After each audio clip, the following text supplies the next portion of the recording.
Yeah, so let me ask you the relationship between wine and say literature, writing, creative writing, poetry, drama, and so on. When I was a student in the secondary school, Yeah. I read one book called was it Merchant of Venice, or there's one character. They were doing midnight revel and they were drinking wine. And one of them was calling for more wine. So that there is a big relationship between literature and wine. Yeah. There are some books that are themed on drinks, wine, stories, and I don't think there is any good literature book that you will read and you won't find a place where they are sipping something or using it to pour like this. Yeah. Even in civil water, people, when my mother was being married, they carried jars of palm wine to the marriage ceremony. So that is the relationship. Yeah. So is it possible that wine can inspire literature or the writing process itself? From what I am telling you, wine can inspire very big literature. Very big literature. It can. Yeah, and supposing Utibe Hanson wants to write poetry now, can he take wine so that he can help? One thing, listen. Now, if that's what you are driving at. One thing with alcohol, Yeah. is that at low I level. can certainly know a poem that is written when someone was high. It depends on the quantity you drink and maybe the percentage. At the low quantity and low percentage, alcohol it has a way of relaxing you and making you to feel good. Yes. But when you begin to indulge and the percentage of alcohol in your blood rises to astronomical level, it excites you. It's going to excite you, and you lose coordination, you lose balance, and you may stagger and so on and so. That's when it affects your cerebellum and all sorts of things. Yes. So as a medical doctor, how would you advise people on how to drink wine? Let me make reference to the scriptures. Okay. The scripture says everything in moderation. Yeah. Everything. It's not only wine. Me, I drink wine, but I don't indulge in wine. Sometimes when I want to do happy hour with my wife, I just call for one bottle, pay for it, and then open it, and then we just one glass or maybe half a glass, and that's it. Even beer, I drink beer, but I don't drink. I've never drunk more than one glass of beer. I don't finish one bottle of beer. That's why at One Empire we say drink responsibly. You are not supposed to indulge and start vomiting. And the Bible is against that. Even science is against that, because there's a level you drink alcohol, they start damaging your brain cells. Yeah. Thank you, doctor. So that was great. Let us move on now and talk about your childhood, your parentage, your origin, and your educational to when you became a medical doctor. In my very early years, between the ages of 0 and 9 years, I was brought up by rich parents. My father was wealthy when you talk in terms of those days. He operated from the village. He used to go to Aba and Onitsha to buy goods from the Igbo people, and then he would sell it in the local markets. He had 2 big rooms like this full of goods. And when I look at the goods that used to be there, I don't even know whether there's any supermarket now here that was as rich. For example, you could find there's almost nothing household items from knife to forks to spoon. Then you go to clothing from shirts to trousers, you go to hair tie, you go to so many carpets, so many other things. In fact, it was a real merchant, you could say, because in our village, we don't have a running stream in our village. But my father was selling fish hooks. Can you Yeah, I know. relate where I'm Yes, I going? know. Some where you don't. That means he had customers that used to come and ask for it, and he would go and buy and keep and sell. Yeah. So he was purely an entrepreneur, a merchant. So that is the, and then he used to buy palm trees, from people, he harvested it and processed it, and then he will sell it in, boxes like that to women. Yeah. We used to have, in our compound, we used to have piles and piles and piles of palm trees reaching from here to that road. So that's how I grew up. Now, the war came. When the Civil War came, we ran away from our house. The soldiers overran our compound. In fact, our compound was the command post that was used by Captain Kangara at that time, who prosecuted the war from here to down to Aba. Under 3 Marine Commando. It was being commanded by this man, Adekunle. Yeah, Adekunle was in Uyo, and Kangara was living in our compound. They had converted our compound to command post. So all the palm trees along that road, my father had to, they had bulletproof. They packed everything, all his household waste, all his everything that we used to furnish. By this time, we had moved from mud house to our permanent building along that junction. It was one of the four, before they used to call it zinc house at that time. Only 4 in our clan of 14 villages. So our compound was one of them. So by the time we returned from the war, everything had gone. And by this time, my father, he was growing old. He had lost everything, and he had 10 children, all of them feeding from one person, and everything gone. When he went there back, all the people that used to give goods to him on credit, they had all become Biafran soldiers and were killed. They lost their property, their shops were looted, everything had gone. If you were younger, I probably could have started afresh, but it was difficult. So from then, I started growing up with a poor family. So there was this area I grew up as a rich guy, a rich boy, and there was this area I grew up as a poor boy. And that is how it was before I went to secondary school, and then I went to university as a very poor student. If I bought not for Dr. Planeyo, well, Dr. Planeyo at that time was the governor of that was Cross River State then, that gave us a scholarship. After I had admission, I'm very, very sure I could have dropped out, because when I left, my father had only 700 naira. I'm not talking of 700,000 naira, 700 naira to give me. And after giving me that money, he told me, well, this is all the money that I have. I don't know what we will do when this one finishes. So that was that. And that is why I used to I used to advocate that any government should try to help students in the university. You should try to help, because there are students there who are really, really poor. And one of the problems we have around cultism, prostitution, and so on is as a result of the inability of the parents to take care of their children in the school. I can see no other problem than that. These students, some of them are in real distress. I can imagine myself, because I was in that situation. For the first year, for my first year in the university, after that 700 that I finished at the end of that first year, I started staying hungry. I did not know what to do until maybe a month after the scholarship arrived, and that was a reprieve for me. Planeyo was paying on 747 naira every year. That money could cover the whole year. So that is it. That's why I used to advocate any government, any governor that wants to help, because some of them don't want to help. You should concentrate on helping poor students, and all these vices will just reduce. Wow. So you finished.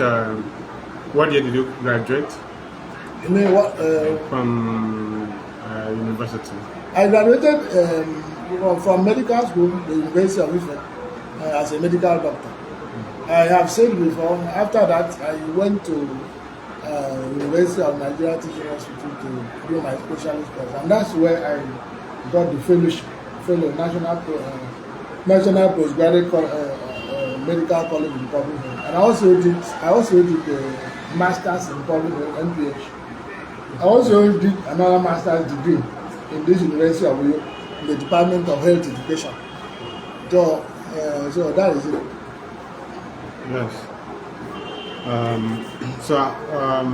Your practice as a medical doctor, let us know about your experiences all through your years as a medical doctor. How was it like? Well, I practiced as a medical doctor, clinical. First of all, I started as a primary health care coordinator, and that's where I was exposed to public health. I was primary health care coordinator in 3 local government areas. We call it local government, in the local government, and in the local government, and attack local government, 3 local government. After that, I was appointed. When I returned, I was appointed the medical officer in General Hospital, where I served there for about 7 years.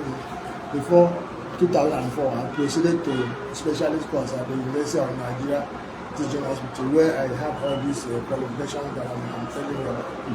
Now, when I came back from the training, the specialist training, I was appointed head of department of occupational health in this Ministry of Health. So I started the department. That was in 2009. No, 2008. I started that department. Then 2009, February 2009, His Excellency Governor Godswill then appointed me a permanent secretary. So I served as a permanent secretary for 8 years and finally retired in 2017 as the Dean of the College of Permanent Secretaries. It was after retiring there that I opened this big wine empire and went into private business. Yeah. So that has been my life trajectory, in a nutshell. Yeah. Tell us about your foray into creative writing. My foray into creative writing started quite early. I did not just wake up to write Civil War child. I've been an avid reader. You've been to my office now, you see a lot of books. I read more of medical books. So I don't even read medical books now anymore because, one, I'm not practicing medicine actively. And 2, if you buy any textbook, a medical textbook now, before 2 months, you won't even be using it again because all the stuff will have become obsolete. The drugs are pouring out every day, research and so on and so forth. So the best thing is just you do those ones online. But literature and other things, you can get it in hard copy, because those ones are more enduring. So as I said, I did not just get up to write a book on literature. I've been writing articles for newspapers. I've been writing articles for journals. In fact, I used to publish some letters in Newswatch. You remember Newswatch? Newswatch is no longer existing, but I used to send the letter and they will publish them, which means those letters, those write-ups were good. And I used to write freelance for some journals abroad. For example, News Africa, published by Mofa. I have sent a couple of articles there and they published it.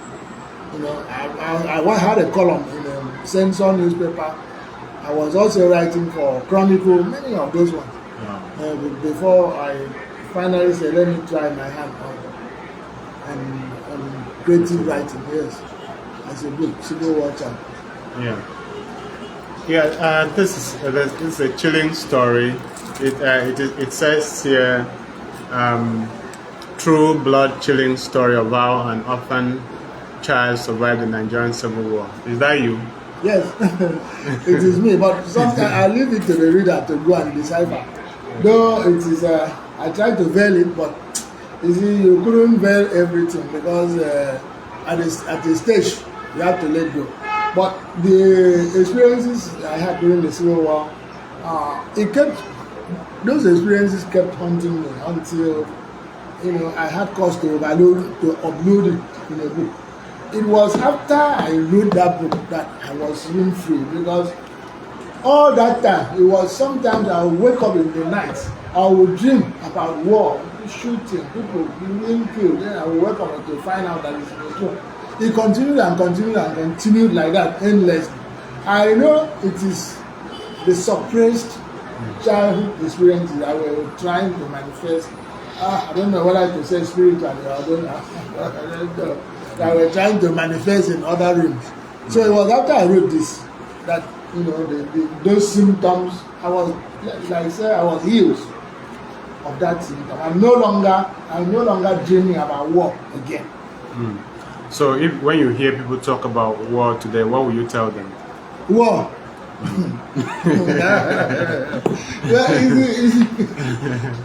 The only person that can say that there should be war is somebody who has not experienced war. And like love, like Utibe Hanson.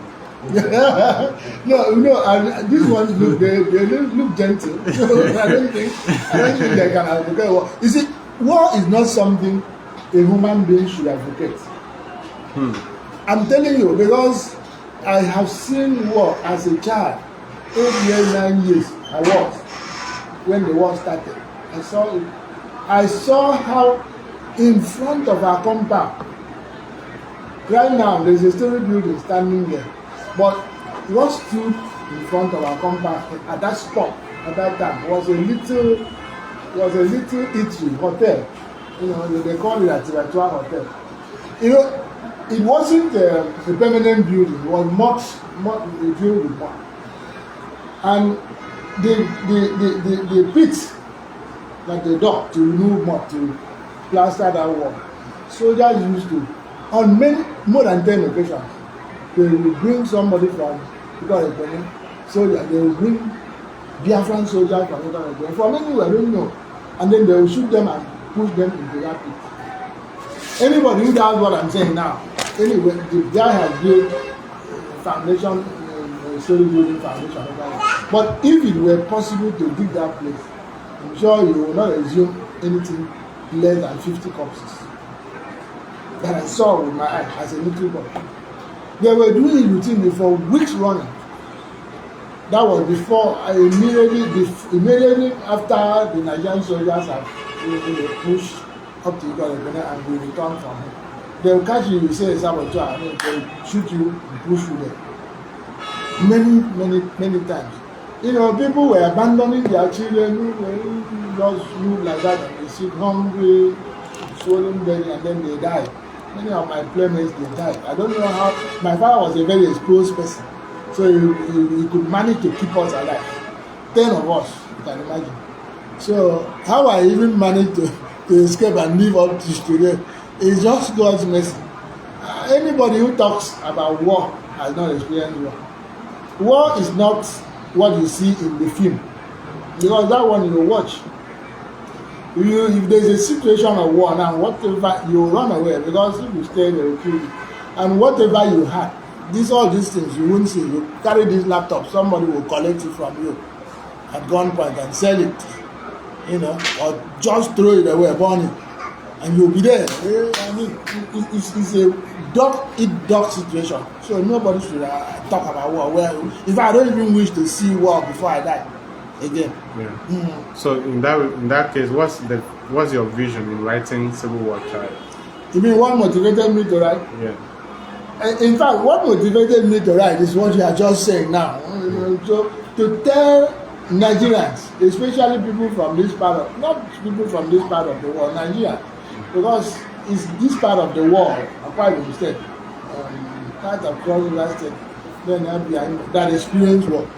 But war, the Civil War, Nigerian Civil War, was mostly based in Utibe. It was a ding-dong.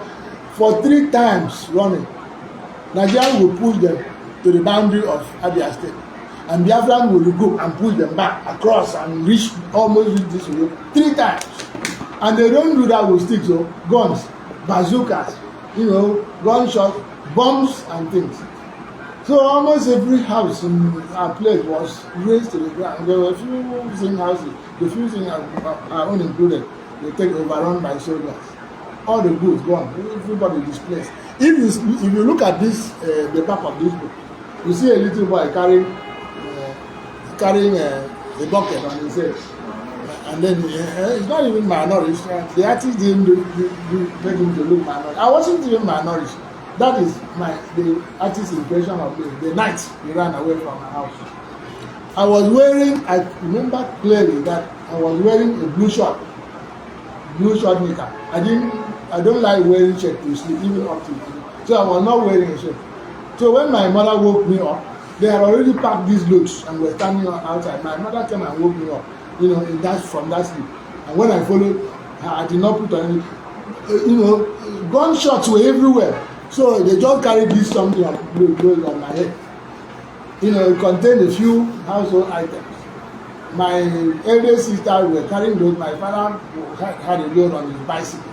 And then we escaped. For 1 full year, I was in this shop. 1 year. When will you see cloth to change? When it is dirty, my mother will remove it from me and then wash it and dry it and then put it back on me again. 1 year. No cloth, no shirt on my body. We didn't know church. We didn't go to church. Nothing. Everything scattered. So war is not. It's not something anybody should appreciate. Okay, so would you like to read any portion of this work that interests you most? Let me see. Let me see a portion that is not very. It's not very long. Okay, maybe I can read. Chapter 27. That is in page 283. The title of that chapter is Temporary Deafness from a Gunshot. That's gun in quote. I call it gun because it looked like it was what do you call it? This thing that they shoot, and it has a very big bullet. When they shoot it, it will go and explode again. RPG. Huh? RPG. Well, I don't know, but what I saw looked like a gun. See, look at it was something like this. Cannon. And it had wheels. Yeah, cannon. If you look, you will see wheels. Yes. The soldier that is shooting it will stand somewhere behind. And then they will put the bullet here from the front like this from the back. You start and then you step on the pedal and the thing will fire. When you listen, after some time you will hear the explosion again. Whether you call it cannon, shelling, I think something like that. So let me read that. In the midst of temporary deafness from a gunshot, in the midst of all this confusion, Nigerian soldiers pranced the streets like angry lions. They had mounted a roadblock in the junction, and many of them harassed people all day, sometimes killing them for little offenses. Unlike the Biafran soldiers, I first noticed that these soldiers were well turned out in their starched and well-ironed dark green khaki uniforms. We had been hearing stories of how they wore hats like pots on their heads. And as a little boy, I had been wondering how a human being would wear a pot. They wore pots indeed, in the eyes of a young boy, but these were helmets. They carried heavy rifles, the kind we never saw before. They wore a sort of chain on their necks. These chains were made of discrete golden yellow flask-like objects with pointed tips, bound together side by side. We later learned these were bullets for their rapid release rifle. Two of them were quite prominent at the roadblock. Please. One was a jet black. Is the most distressing. One was a jet black, short, stocky, fairly elderly man called Baba. He spoke only in pidgin English and had tribal marks radiating from the corners of his mouth, making him present an appearance like the whiskers of a pussycat. The other one was a tall, lanky, fair-skinned man called Dogo. He had no tribal marks and could speak good English. He also spoke in a language which one man from a village, which who constantly mounted the roadblock with them, said was Hausa. From our rooms in the house, even in the dead of night, we could hear them shout on an approaching vehicle. "Halt there! Quench your light! Who are you? Step out for identification." And brah, brah, they cocked their rifle. If Baba was on duty, he said, step out for recognition. That is recognition. He said, step out for recognition. And my sister would laugh, telling us, he said, step out for coconut. In the night, they reveled in palm wine. Yeah. See, you see.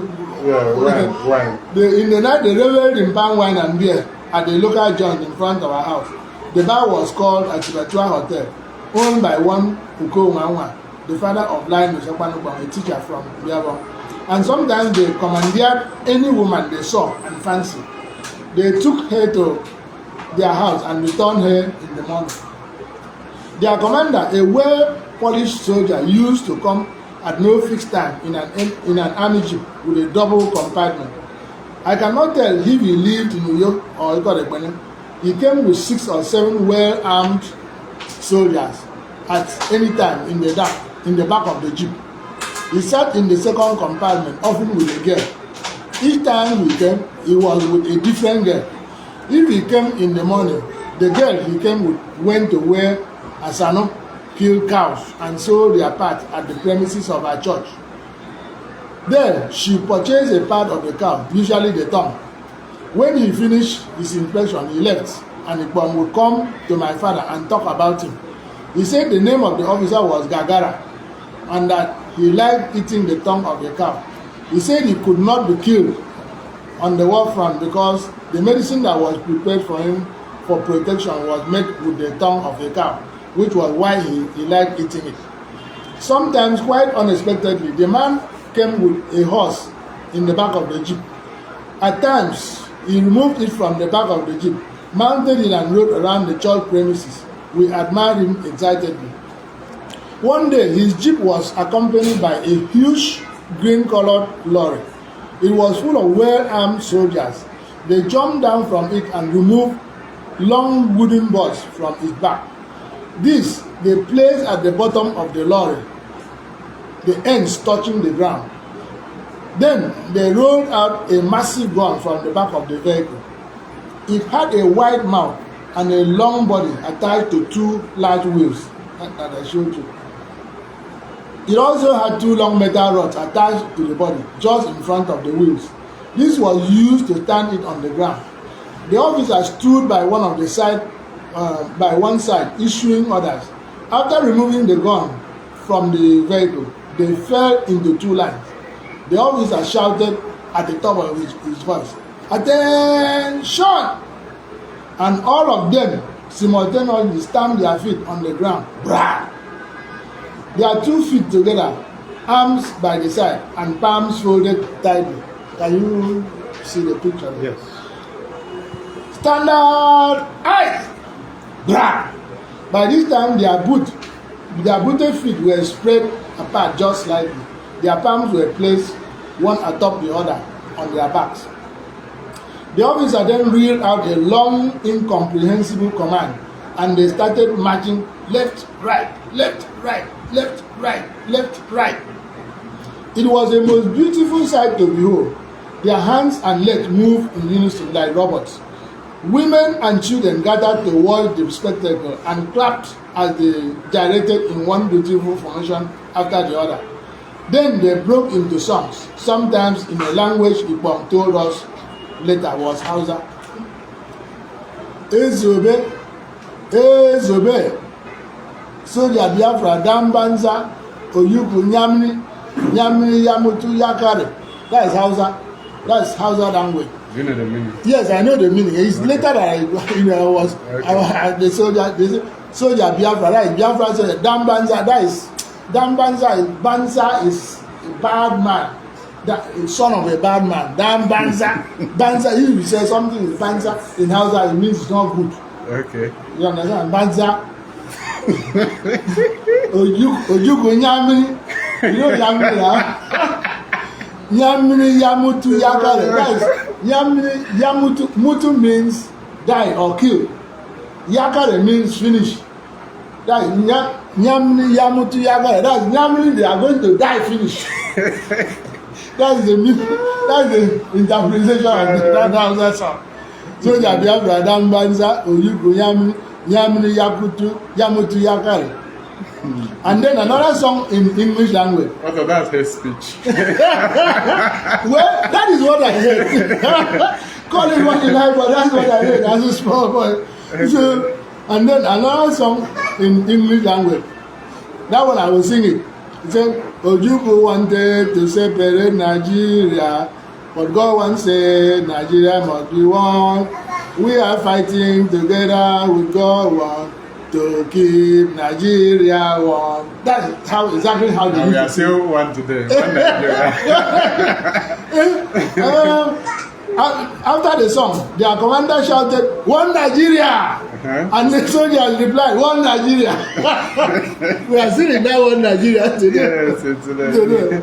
So, at the end of the display, the officer said something in English, and all the people were asked to go back to their houses by the soldiers. But the soldiers did not leave. Two of my friends and I decided we must see their next move.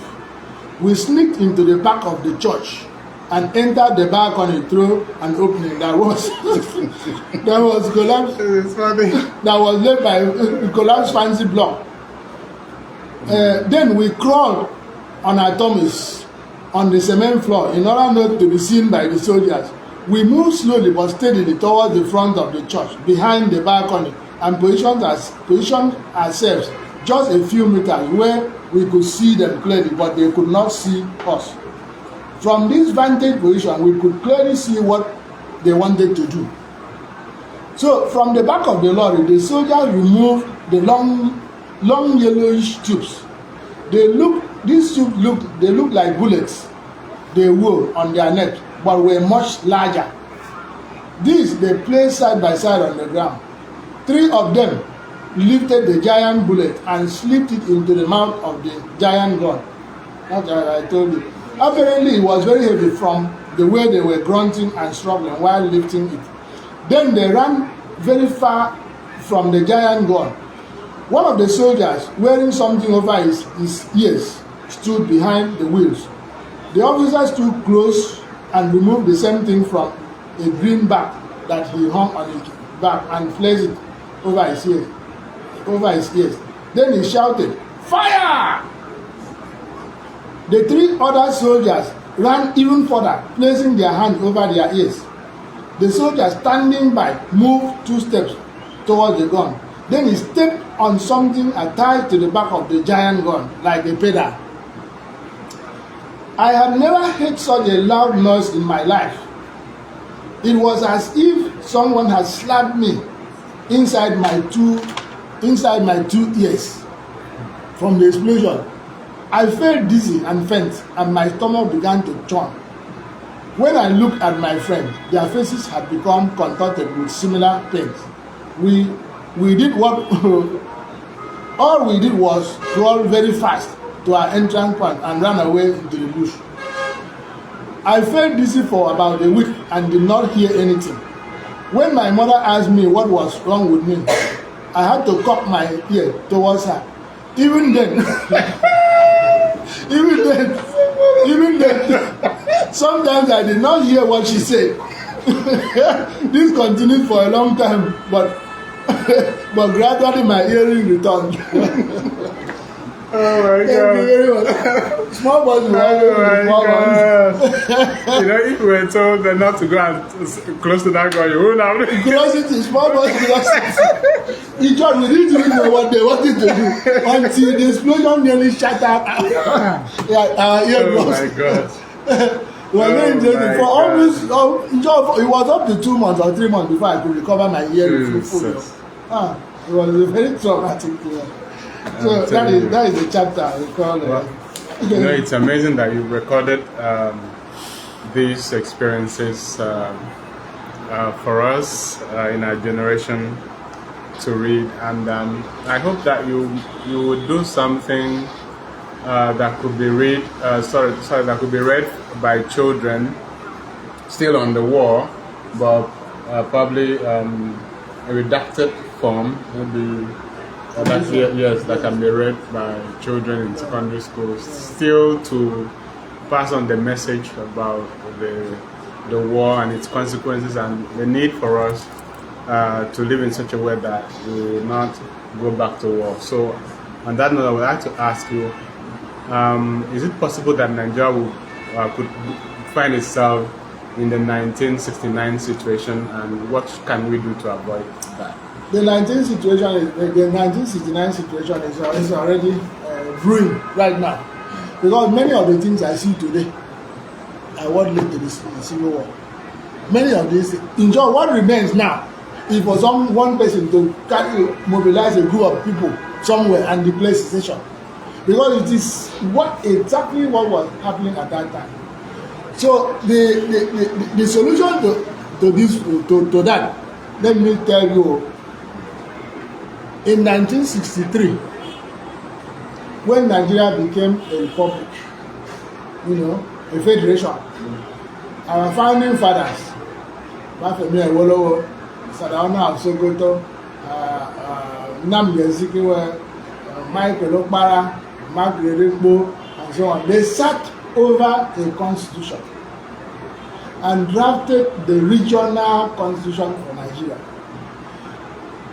Why they drafted that regional constitution was so that one ethnic group will not try to rule over the other ethnic groups. The regions were autonomous. The regions had their own constitution. The regions had their courts. The region had everything. There were just a few things in the center. Yes, in the central, and the regions marshaled they marshaled whatever they found in the region, and then use it to develop the region, and then send a certain percentage to the center to be used to sustain the currency, to sustain the army, to sustain part of the police. The regions even had police. They were native authority police. Local government had police.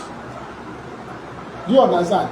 And now, when soldiers struck in 1966, Udoh, when they struck in 1966. That's the coup. Yes, the 1966 coup.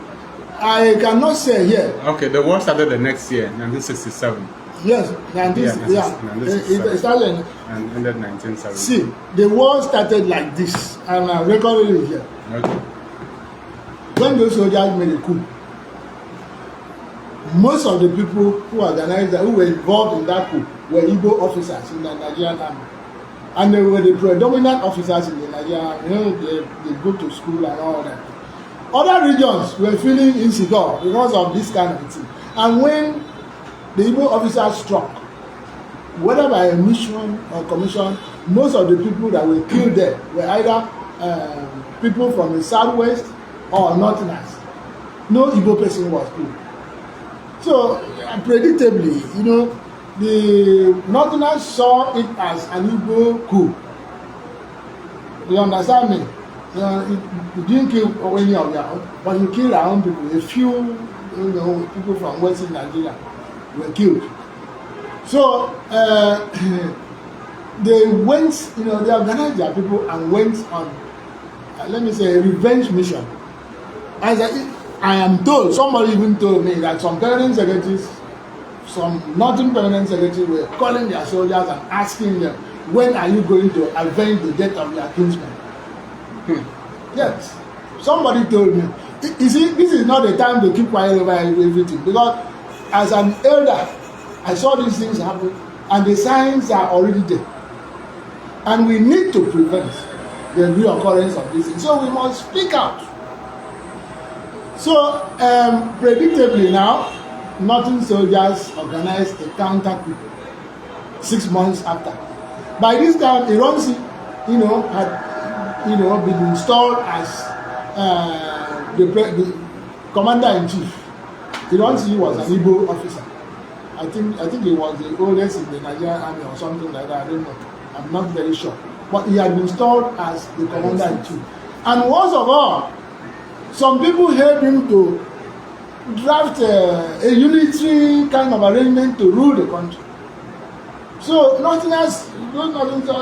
So I say, they want to, they want to ride rush or they want to dominate all and so on, and they make a counter coup led by Muritala Mohammed, Gawan, T.Y. Danjuma, and all those people. They made a counter coup. I can even name some of the soldiers that shot coup, but I don't. This is not the place to do that. Because if you do that, you will be just rising tempers unnecessary. So a counter coup was raised. Hiroshi was killed, and many Igbo officers. I understand over 200 and something Igbo officers in the Nigerian army were executed, shot by those nothing officers. And it spilled over into the civilian population. People were killed in Kano, in Sokoto, in Maiduguri, everywhere in the north. Igbo people were just slaughtered like that. And then they ran back. Those of them who could survive started running back to eastern Nigeria. The news spread that, that side was not safe. Ojukwu, who had been installed as the military governor of Eastern region, because the regional civilian governors were removed. So Ojukwu had been installed as a governor of the East. The Eastern region included a place at that time. They called a meeting of the elders of his kingdom. And so they decided, look, we cannot survive in that kind of situation where they select us and kill us. And so in that 1967, he declared, secession of Biafra in 1967. Now, Gowon was the country's head of state at that time. Gowon thought it was a small thing, and he just sent a group of policemen to quell the riot. He thought it was a small thing, but those people boys, they overran them, killed some of them. So Gowon sent soldiers, and they started shooting, and that was the beginning of the war. I don't know whether many of you know the story as deeply as I'm telling you. You don't. This is why I advocate. The only thing is I see one doesn't have more time because of what I'm doing now. I could have been going from secondary school to secondary school to tell this kind of stories because people need to know. People need to know. Nigerians need to know. What even wasn't matters was that I understand somebody stopped the teaching of history in secondary schools. You don't want children to know about what happened in their country. I mean, I found that crazy. It's terrible. So I am advising our leaders, federal level, everywhere, to just be wary, to be on their guard, to have a routine, because you see, everything in life should not be politics. Nigeria has reached a stage where everything is politicized, and it is wrong.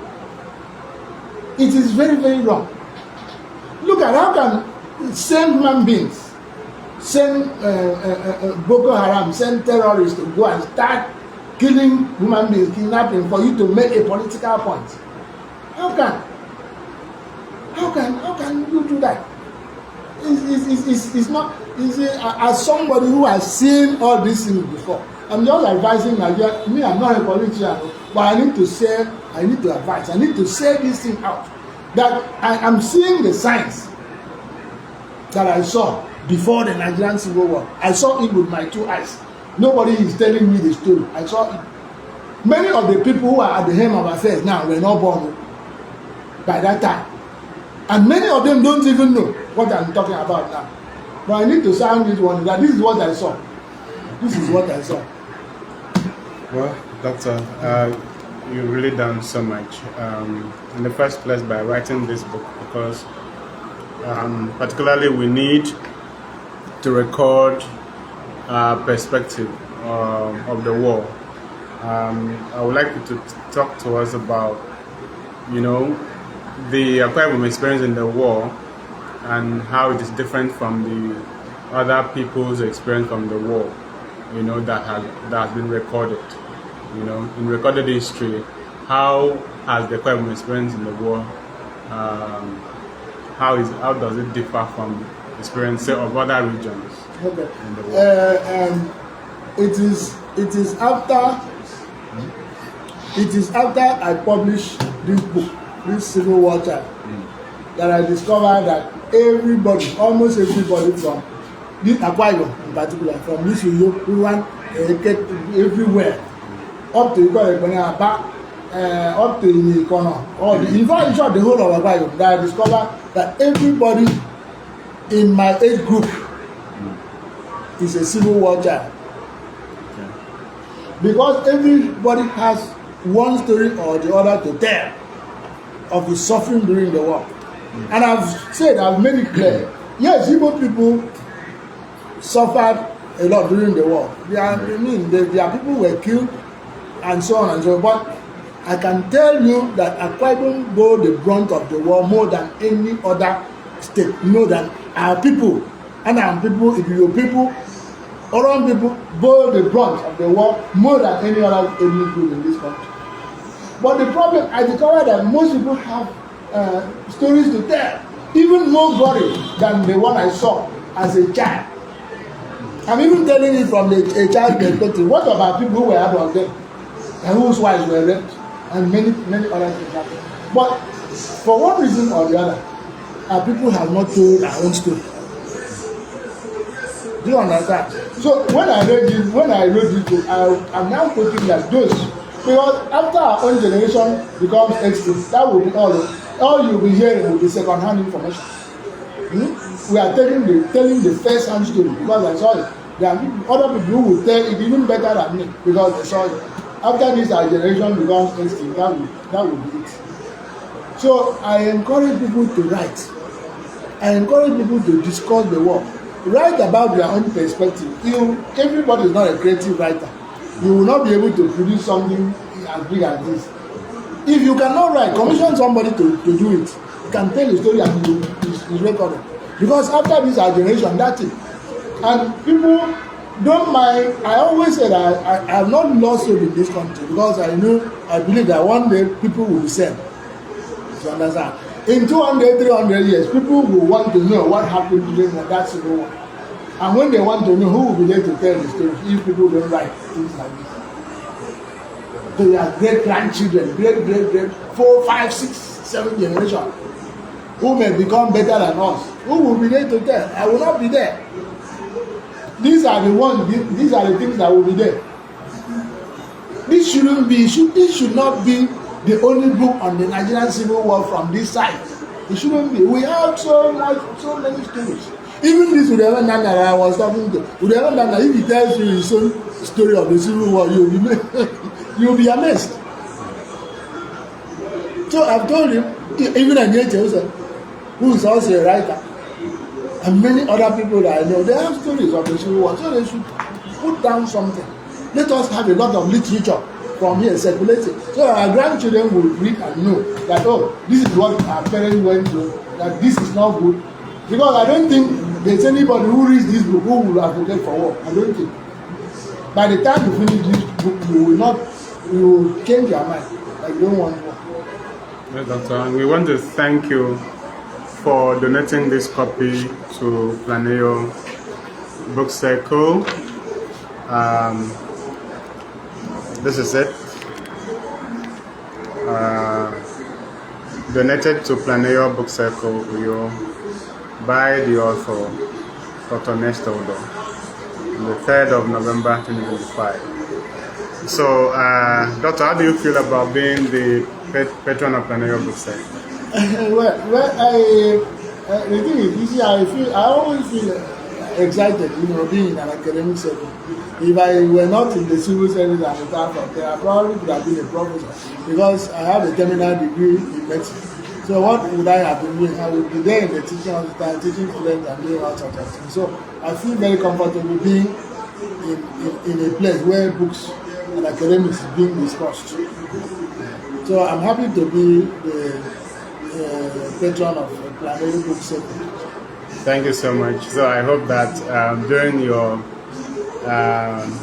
throughout your tenure as the patron of Planeyo Book Circle, will continue to flourish and grow from strength to strength, right? Thank you very much. I have to thank you for finding me fit to be nominated as a patron of this book circle. I love books, I love academics, so I will put in my best, the best that I can to support you.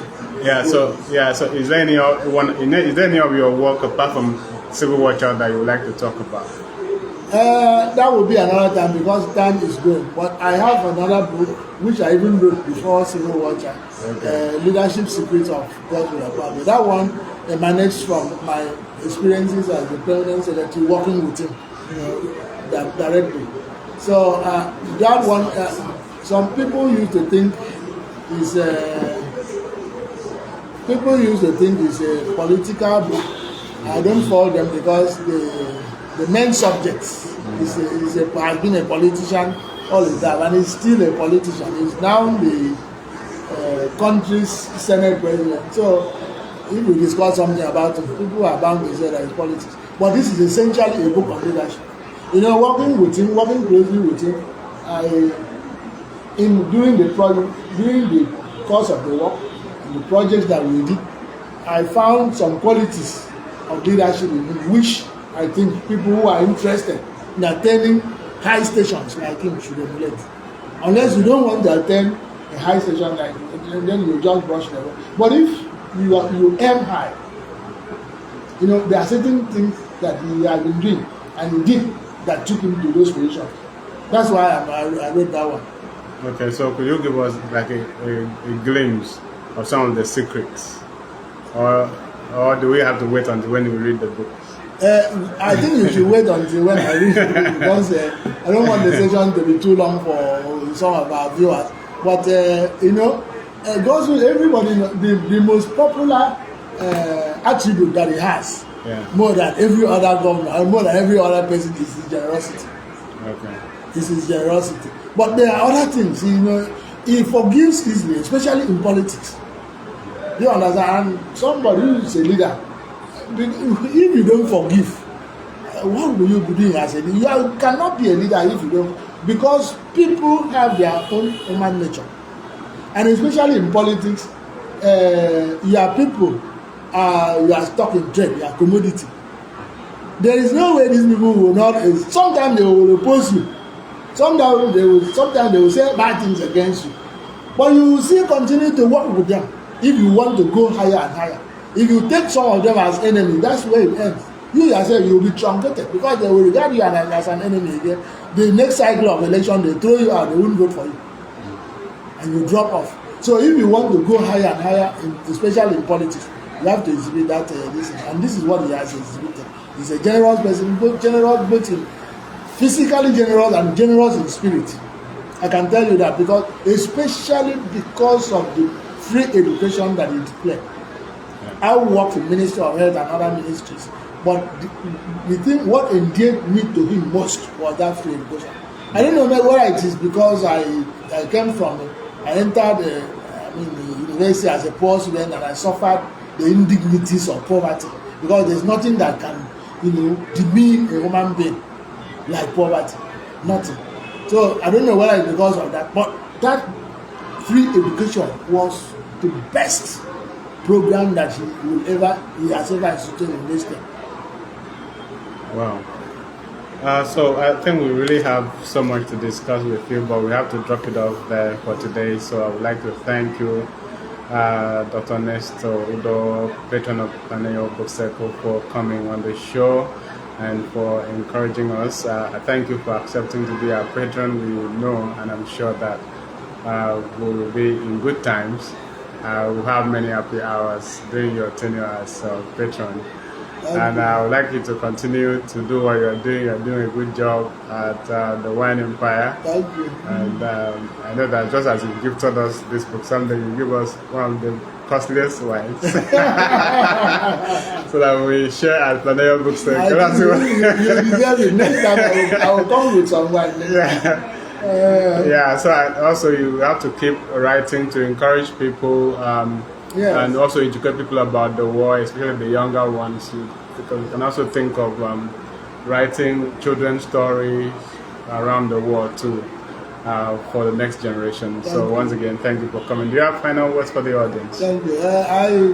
The only thing I will urge the young generation to do Do not think, I know phone, internet is very interesting because I myself am, internet compliant. I'm on Facebook and I'm very active. But I can tell you that nothing replaces active reading of hardcover books. Nothing replaces reading. I mean, if you don't read, those who read will use you. That should be taken home for all our young people. If you don't cultivate the habit of reading, those who read will be the one using you, because they will know what you don't know, and they will use it to manipulate you. You understand me? For example, I don't like discussing religion, but for example, like mushroom churches that are everywhere, many of them just read motivational books. They come there and pray. And if you are not somebody who read what they read and know what they know, and you will think, oh, that thing was inspired, came from heaven, blah blah. They said, bring your this, and you will go and pay, exhaust your purse and so on. They are manipulating you. So just read, and if you don't read, you won't understand the subject matter of what you want to do. I read about wine now on the internet. I also even read. I have a couple of books on wine, because that's what I'm doing right now. I also have another book on creative writing. I've never undergone a course on creative writing, but I'm reading stuff on creative writing, because it is even one book that I read. It was written by Utibe Hanson. I don't know whether the book is out of, it's still there or it's out of it. No, not that one. That one teaches creative writing. It's the title of the book is How to Become a Published Writer, Okay. by Vincent Utibe Hanson. I don't know whether it's still there or it's out of print. I don't know. But I've read that book. So I encourage our children to read. Not every time, but at least if you reach maybe one page every day, one page, in 365 days, you would have read 365 pages. And that is something. All right, thank you. Good to have had you. Thank you very on the much. show. God bless you. All right. God bless you. Thank you. Right. So that was the patron of Planeyo Book Circle, Dr. Nestor Udoh, speaking to us about his book, Civil War Child, and Leadership Secrets of Gospel of the Bible, which he just touched in the passing. And I hope that when we meet again, we will discuss it in much greater details. We'll take a break right now, and when we are back, we will be speaking with Utibe Hanson, the great author. Ladies and gentlemen, we are still at Planeyo Book Circle, happening here at Planeyo Publishers, located at number 3 Acre Street, Obikoekpene Road, Uyo. We've just spoken with the patron of Planeyo Book Circle, Dr. Nestor Udoh, who is the author of Civil War Child. He spoke inspiringly about the Nigerian Civil War as recorded in his book. And he told us to watch out and to ensure that we do not have another war in the country, because as he experienced it in his childhood, war is a terrible experience. And we are supposed to organize the nation. We are supposed to organize our society in such a way that we all live in peace with one another and not go around looking for trouble. Because war causes havoc. Many people will die in an event of war. People will be displaced. Life will be uncomfortable. Education will stop, and people's life will be disorganized. And so the question is, how do we organize our society in such a way that we will not go back to 1967 when the Nigerian Civil War began? And so that is the question for our leaders and for our followers in Nigeria. And the next guest joining me right now is an award-winning poet, the author of Unnoticed Presence of Things. His name is Utibe Hanson. Utibe Hanson, welcome to Planeyo Book Circle. Hello, thank you. Thank you for having me. So how are you doing today? I am perfect. You look a bit shy for a poet. That's the temperament of the So is the cap does the cap have anything to do with poetry? Oh my God. It's fashion, simply.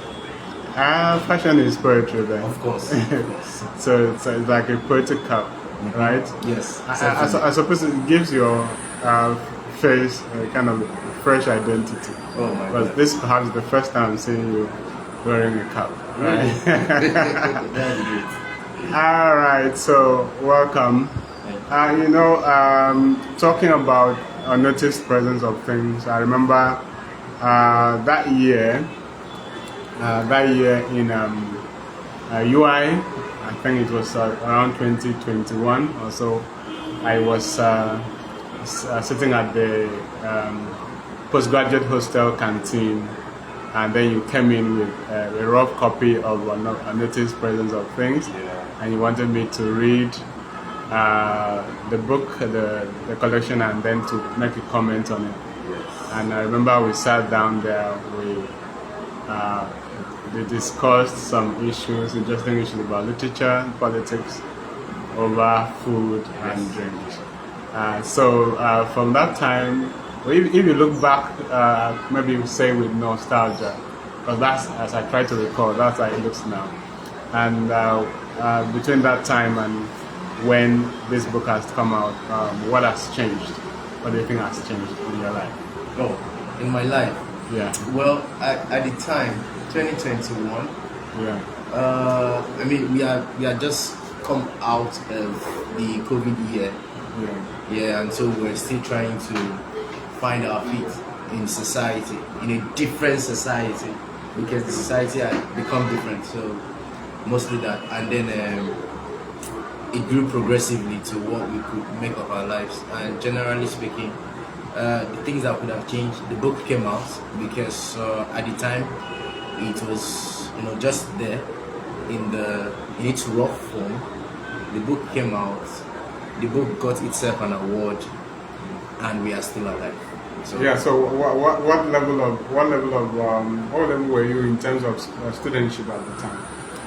Okay, at the time, Yeah. I think 2 years prior, I had completed my master's degree. That was 2019, before the COVID year, and I had not yet. Okay, I was planning to. I was considering a PhD position because I was still working on my proposal at the time. So mostly that, I was just working on my proposal for my PhD application. Okay. Yeah, generally. So because I don't know if I remember well, it appears you were also working at the time. Yes, I was working. I was working in a publishing company. Yeah. Yes. So how was the experience? It was nice. It would have been the second publishing firm I would have been working at. Okay. Yes, and of course the experience was grand. And from there, I had networked with several publishers and had some knowledge of the industry generally. Yeah. So you had your masters at the University of Ibadan, right? Yes. And you had your BA at the University of Udoh. Yes. Okay. So how would you compare the two institutions? The experiences. Yeah. Well, the experiences are different and mostly for the level of education that I attended in those places. For undergraduate education in UNIO, it's very wonderful. It's in depth. It's thorough in that sense, and then it's whole.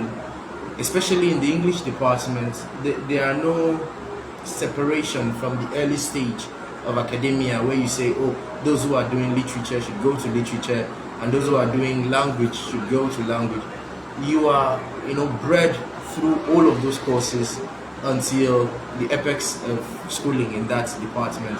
And even at that, when you get to the end of when you get to your final year, you are made to do like a summary of each level of each strands of English, that's literature and language. And of course, you write seminars in both and settle for a project in either. So it's quite thorough. And then, of course, for the postgraduate education in University of Ibadan, of course, for the level that it serves properly, and some of the experiences are wonderful. They are new. It was a different space for me then at the time, and I enjoyed my time. And of course, the people I met there in UI, you have just about everybody there. The people we merely heard of sometimes, we saw them there, generally speaking. Yeah, about the, let's say, the teaching experience and the lecturers in the two education spaces. Like I said, I mean, I attended 2 levels of education in both schools, right?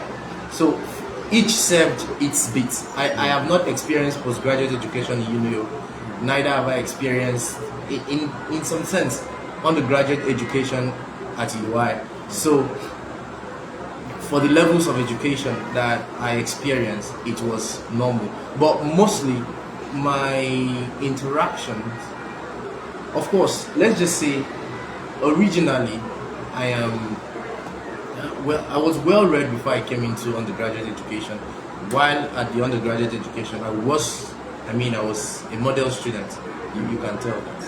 Yeah, I was a model student, and all of those experiences, they really prepared me for the things I was able to accomplish at the University of Ibadan. So for me, because I already had a good foundation, so it made work easy at the postgraduate level. Yeah. Yes. And who are the teachers that impress you the most in the two places? For my undergraduate education, okay, somebody was introduced to us at year 2.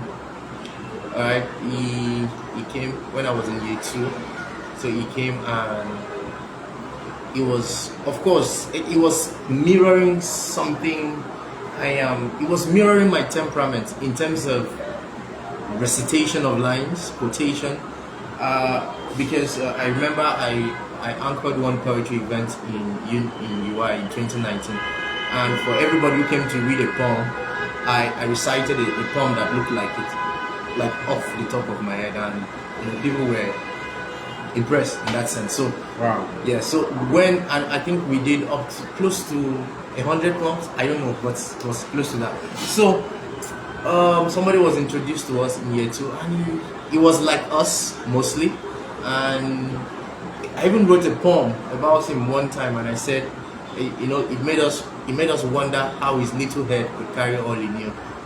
And the person was Dr. Yoti. The person was That's Dr. right. Yoti. Yeah, we were really impressed because even the teaching methods, they were simple, they were nuanced, and they came with emphasis. I mean, it can go on a straight line like this, and then there is the need for emphasis, and you see him do like this. Maybe he's talking about. Let me remember one book, Jonathan Swift's A Modest Proposal, about how people should eat their children, all those kind of. So, you come to those emphatic points, and you're quite emphatic about it. So that was one person. Of course, the Professor Joe Shea was, at the time that was in school, because even now we still talk, we still do things together. He was a father, a teacher, a friend, just about anything. You go to him, he's always open to interface with you. In fact, I think he lives for his students, because he even helps them with, many times when they're having difficulty, sometimes, he assists them, helps them, guides them, and all of those kind of realities. And of course, Professor Garvey was a great human being. He was quite thorough, so painstaking, and he was always prompt and punctual. And definitely, at the time, Dr. Romanus Abu, he was a model individual. In fact, many of the seats, a host of people who sort of went to Ibadan to do their masters. I think he planted those seeds in them. Even though I, from the beginning, before I became an undergraduate, I'd always wanted to study in UI. So it was there in me. So, but other people, then going off over to the UI, to the University of Ibadan, yes, Professor Raji, my supervisor, he gave me years when nobody wanted to. In terms of wanting to study, I did a study, combining football as literature. I mean, it was too new. I was even advised to leave it for postdoc education, but he gave me audience and I went on with it and I succeeded. And I published a book from it. I've written papers from it and I've had invitations from it. Like the last one was Algeria I think last year, yes. I was reached out to in November of 2023. And a host of other things have come from it, and I am happy. I went there and I'm happy I met him. Yes.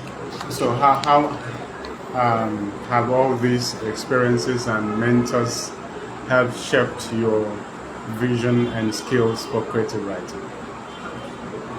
Well, I was born an artist, I should say. Okay. Yes, I was born an artist, and then because I started with drawing. Then from drawing, I went into storytelling, and then in storytelling I could create books and make animations for them. I could write, I could draw cartoon, and make stories from them. But I never wrote poetry. Not like I didn't know poetry. I read poetries in book. I had this Senano and Vincent's anthology. I read poetry, but I didn't think, I don't know how, I didn't think human beings wrote poetry. I just thought they were so good, so beautiful. Something you love but can't have. Until when I was in SS1, my friend Justice, he showed me a poem that he wrote. I can still recite the poem. He said he wrote it with his friend. I was like, do human beings write poetry? I thought they just appear in books. And he said he wrote the poem. So the next day, I went and wrote the poem on knowledge. I can't even remember the wordings of the poem, but I can remember the poem he shared with me. I went, wrote the poem on knowledge. I brought it back to him, and he looked at it and said, "This is not how you write poetry." And that was when my life began. Wow. Yes. That's great. Do you write in any other genre apart from poetry? Yes, I write. I even started with prose, but now I have limited my interaction with prose. I mean, for poetry, but I still have some short stories here and there, good short stories, because they come with that artistic and poetic hand in them. So I actually love them. I have people that I love to read, and sort of, in terms of prose, and my prose sort of look like theirs because of the mastery of language that they exude in their work. Like somebody like Mia Couto is a Mozambican writer. Yeah, so let's do that. Okay, so let us start with the title of the work, Unnoticed Presence of Things. This title, right from the beginning, has been quite intriguing. So, what about it? All right. Unnoticed presence of things. Now, this title. Now, during my postgraduate study, during the writing of my thesis, in that sense, I researched into semiotics. All right, and semiotics has to do with signs and signification, and then I'm a spiritual person. I'm a Christian. I like to talk about it wherever I go. Even it's in this book that Utibe Hanson is a Christian. Beyond that, so I experienced semiotics. So I was done writing, or I was done compiling these poems, because some of these poems, they come from 2011. There's a poem from this collection that comes from 2011, some from 2017, 2016, 2018. Was 2019, and then I wrote others in the year that it was published. And then so I was contemplating a title that captures the reality of what I have been writing. And I first wrote the notice presence of something. That is the first thing I wrote out. But it did not have the music, because for instance, I succumb to music than to letters. So it didn't have the music I wanted, and so with time I chiseled it and it came out properly. So it is in line with my subject matter. If you read my poem, I said my poem, that's the preface of the work. I said my subject is nothingness. So I wanted to, capture the idea of nothingness, and this is what came out: the unnoticed presence of things. So when I said my subject is nothingness, it's intrigue, a signification of relation, a noticed absence, or an unnoticed presence. So that is mainly what I was, working with: nothingness. How best do I describe nothingness? And that is how we got the title of this lecture. Thank you. In the end, is nothingness something? Well, it could be, because it's a signification of relation. Is something nothing because it's not there, and a noticed absence or an unnoticed presence. So when do we say nothing? Is it when we say, okay, there is a noticed absence of something, or there is an unnoticed presence of something? So nothingness is within that loop. It's in that loop. It's a semiotic interpretation, a semiotic exploration of something. Something that has to do with sign and signification, how meaning moves, or how something changes, how one thing is given response to by. Okay, let's talk about rock. You see an image of rock now, like a picture. It wouldn't mean anything, but if we put the image of rock on a road sign, we would be careful and think, okay, as we approach this road, there are falling rocks, like it's possible. So that is when it is a noticed absence or an unnoticed presence. In that sense, that's the best I can talk about for time's sake, because it goes deeper into some semiotic relations. Yeah. Okay, so is this sense of nothingness possible both at the level of poetry itself as a craft, and in the thematic concerns of poems? Oh, okay. How do you mean? Well, you're talking about the presence of absence and the absence of presence. Okay, so I'm asking whether you can consider the idea, the level of poetry as a craft, Okay.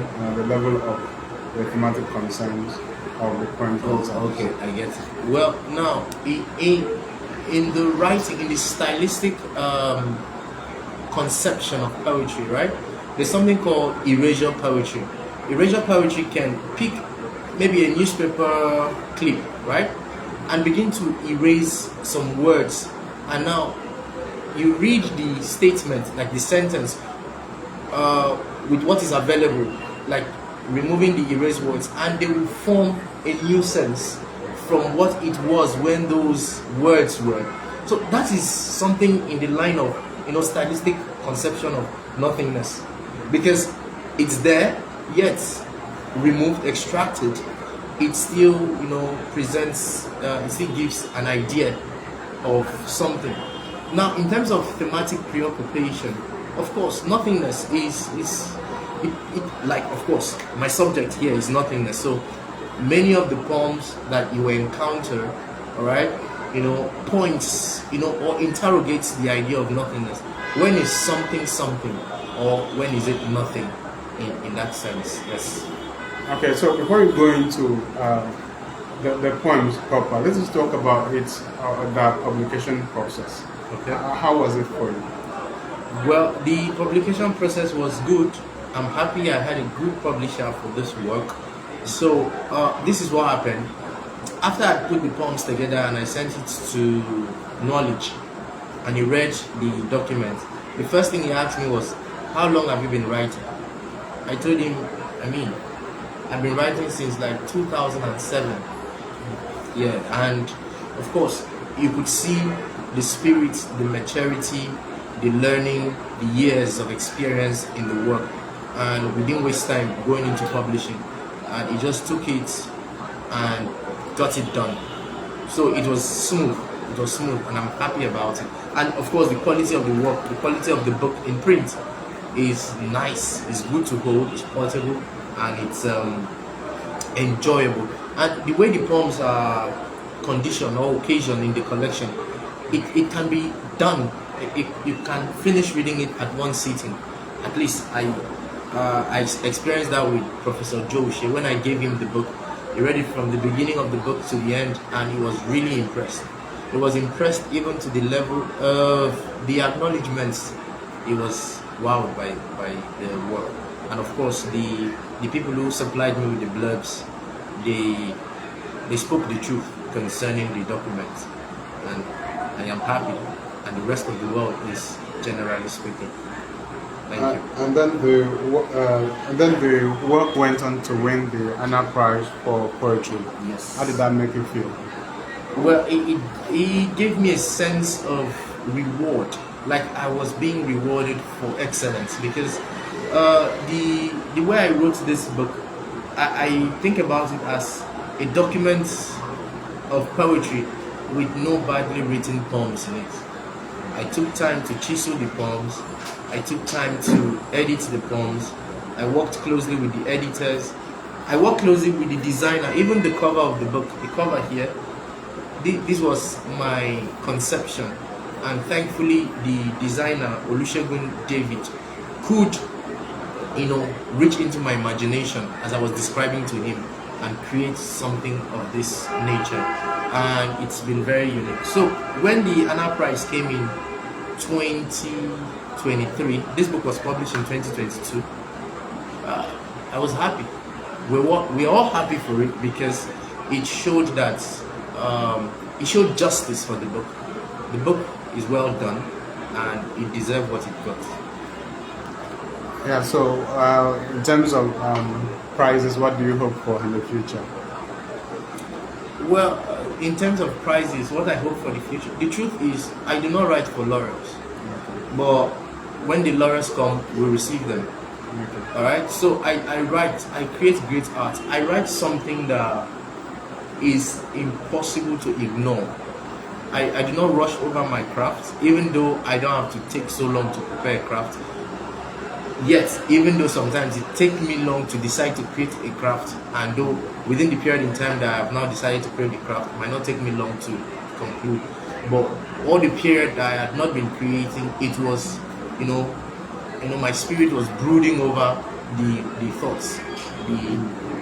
So, and of course, the experiences of life as they unfold, they form the material of what I explore at the time of creation. So I hope for the best. The thing is, I write the best, I give my best for my craft, and I have a line from way back, I think 2012, when I was writing a poem called So Long a Prayer. I have a line that says, may not my pensive sleepless nights be a waste, may readers ask my verses in haste. So generally, I write to be read. When laurels come, I receive them with both hands, and I celebrate whatever gods may be, in that sense. Okay, so we'll read from the collection. First of all, let us take your favorite poem, or what you might consider to be your favorite poem in the collection. Okay, I do not have a favorite poem in this collection. I think what I have a favorite of is the poem, the preface, because it really captures all of the sensibilities of this poem. This is what I like most about this collection. So I will just go on and read the poem, and then maybe read any poem inside. Yes, my subject is nothingness, its intrigue, a signification of relation, a noticed absence or an unnoticed presence, the beginning of everything and the end. The poems in this collection appear as a panoptic survey, unspecific and detached, an invitation to the reader to see and decide.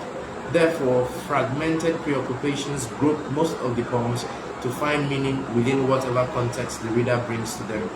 The sectionalization of the collection does very little to help predict the context because there are no peculiar unified thematic scopes among the sections except ending, which the other sections transition into and more so from, yet thematically aloof of the intimations of loss, but the stylistic implication of the finishing works of the poet before the descent. With the poems not construed to possess definitiveness outside the reader, several poems do not finish with a full stop, which implies, in the words of Walt Whitman, that the reader may contribute a verse if they are unable to detect and dictate satisfactory significations with their context of approach. So, this gives us all that we need to know about this poem. That they do not finish with a full stop in terms of its stylistic implication, and it means that the reader may contribute a verse or may just continue the poem. So I'll just read the first poem in the collection, Creation Story. I'll just start with this one. Creation Story. This is God translated into letters, breathed upon and left to brood, unfolding over the pages, kinetic, rising to life, acquainted with darkness, opening forth. Let there be light. And there were children trapped between murky waters and the pelts of rain, or falling apples, or crumbling walls of homes. See whether it is good. Yes. So what kind of creation story is that? Well, this creation story is, should I say, a subverting of the creation story that we know of. In the original creation story, God is the one that does the breathing upon. But in this creation story, God becomes a creation that is breathed upon, translated into letters, breathed upon, and left to brood, unfolding over the pages, kinetic, rising to life. Acquainted with darkness, opening forth, let there be light, and there were children trapped between murky waters and the pelts of rain, or falling apples, or crumbling walls of homes. See whether it is good. So, I mean, this is another thing, as I have spoken in my poem. The readers are allowed to come to these verses with their, with their approaches, with their tools of dissection, to begin to dissect. Okay, what does this mean? What, and all of those kind of things. So, in the writing of this poem, I brought the readers. So the readers are my co-creators in the writing. That is why I do not have a final say on what the subject of these poems are. So if you take for instance, this statement, let there be light, and place it on a semiotic slab and begin to dissect it. How many pieces of signification will we have? All right. Within the context of the poem. Within the context of the poem, we can say, let there be light, right? We can think back into the poem. Let there be light could mean, let there be poetry to enlighten us. All right? Because that is what poetry does. Poetry enlightens. I have a line from a poem that says, she held me like a burning palm and blazed herself with enlightenment. So, let there be light, forms the subject of a poem. So it signifies a poem, it points to a poem, it highlights a poem. Also, let there be light. Of course, in that sense, it calls for an understanding, like a re-awareness, a re-looking. You know how Moses looks back at the burning bush and it starts to talk. So let's look again. Let there be light could also, there are several, significations that can be drawn from that singular line. And of course, it's allusion to the biblical experience of let there be light, because it is from the first occasion of let there be light that every other kind of creation starts. Okay, so maybe we just like you to read another poem that interests you in the collection. All right, so I think I see a comment here. Let me read the poem Exit Wounds. Okay, maybe let's read the comments then. Yes. This comment is from With Jesus. It's from what? Yes, I think it's from With Jesus. Hold on, wait. It's funny then. Uncle Jesus Ekwe Udoh, Utibe Hanson's Unnoticed Presence of Things is a thoughtful, powerful, fabulous book. Hugely enjoyable, philosophical, remarkably written. One of the titles of the poetic collection, Exit Wounds, which I love most, conveys the idea that even in the midst of pain and loss, it's important to hold on to the moments of happiness. Alright, so you go on to read, so you don't anticipate. It's a very short poem, so Exit Wounds. Nor grief should engulf where a little happiness struggled. If I have ever wronged you, I forgive myself. Well, that's amazing. The wit, the terseness, and it's quite epigrammatic in nature. Of course, going by the fact that you like looking at your poem from the perspective of semiotics and reader response, very interesting. Yes. One more poem, and Okay. then we are done. One more poem and then we are done. Okay, I think I will just read. Let me read the Communion. Let me read. Okay, let me just see. I would have loved to. Okay, I have a poem I'll conclude with, but let me just read the Communion. Okay. The Communion. In a spin of white secrecy, the flamingos spindle in the swamp, a blaze of pink glamour. I, behind the canvas, and she, the artist, empties herself onto the palette. These are my dreams broken for you. Be beautiful in all the places they wouldn't let me. Okay. Yes, so that's the Communion, and it's let me just go on and conclude with Love Before Love. Okay. Love Before Love is written after Derek Walcott, and it's a poem for everyone. Everyone should take the poem for themselves, should run with the poem, let the poem inspire them, let the poem speak to them, let the poem re-echo their truth to them.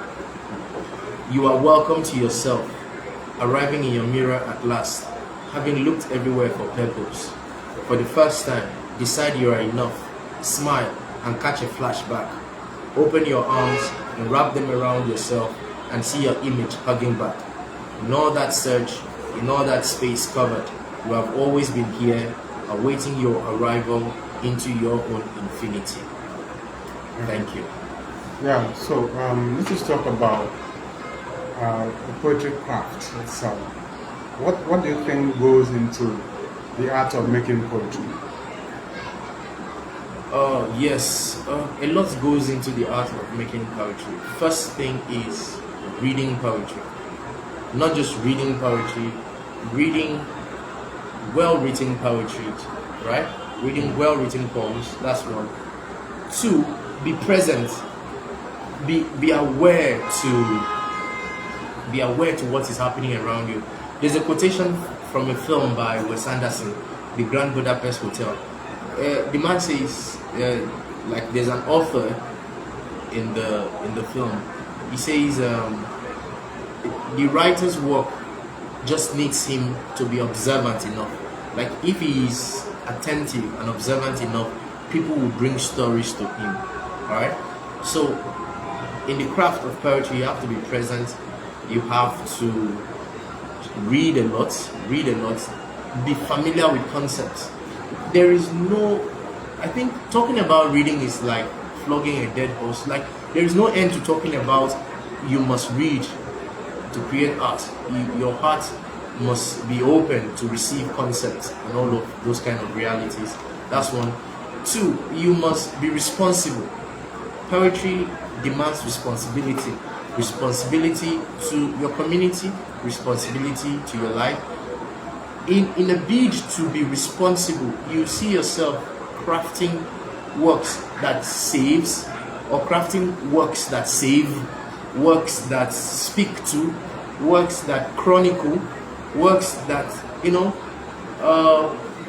condemn when the occasion serves, and works that praise as occasion demands in that sense. So responsibility, readership, and attentiveness, those are some yardstick one might incorporate to create a craft, or the craft of poetry, a sustainable craft of poetry in that sense.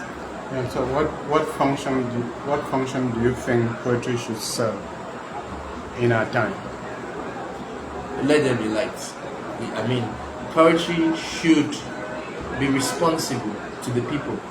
All right. I mean, I do not say do not write about flowers or do not write about petals, but in your talk about petals, there should be blood.